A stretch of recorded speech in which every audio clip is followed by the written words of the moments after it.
গণ অভ্যুত্থানে বিএনপির ৪২২ নেতাকর্মী নিহত, দাবি ফখরুলের।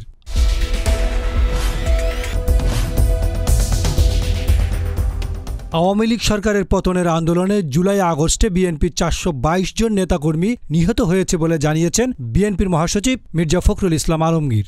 বিভিন্ন প্রতিবেদন অনুযায়ী জুলাই গণহত্যায় ১৩ আগস্ট পর্যন্ত সমগ্র বাংলাদেশের শহীদ হন ৮৭৫ জন মানুষ, যার মধ্যে কমপক্ষে ৪২২ জন বিএনপি রাজনীতির সঙ্গে জড়িত।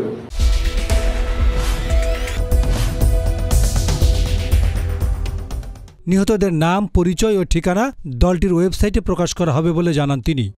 রোববার বেলা 11:30টায় বিএনপির চেয়ারপারসনের গুলশানের রাজনৈতিক কার্যালয়ে আয়োজিত সংবাদ সম্মেলনে এ তথ্য প্রকাশ করেন মির্জা ফখরুল। বিএনপি মহাসচিব বলেন, বিভিন্ন প্রতিবেদন অনুযায়ী জুলাই আগস্টের গণহত্যায় সারা দেশে ৮৭৫ জন শহীদ হন। এর মধ্যে কমপক্ষে ৪২২ জন বিএনপি রাজনীতির সঙ্গে জড়িত। দেশজুড়ে শহীদ হওয়া বিভিন্ন শ্রেণীপেশা রাজনীতির মানুষের মধ্যে একটা বড় অংশ যে বিএনপির নেতাকর্মী তা কোনো বিচ্ছিন্ন ঘটনা নয়, বরং তা তাদের সুদীর্ঘ রাজনৈতিক সংগ্রামের অনিবার্য ফল।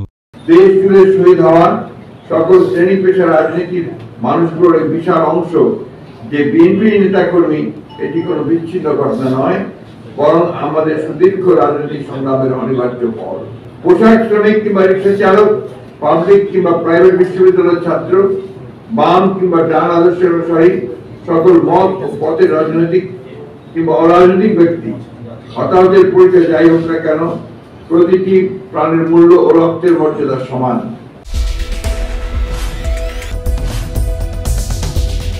তিনি আরও বলেন, হতাহতের পরিচয় যাই হোক না কেন, প্রতিটি প্রাণের মূল্য ও রক্তের মর্যাদা সমান, আর তাই সমান গুরুত্বের সঙ্গেই প্রণয়ন করতে হবে প্রতিটি হত্যাকাণ্ডের তালিকা ও নিশ্চিত করতে হবে সুবিচার।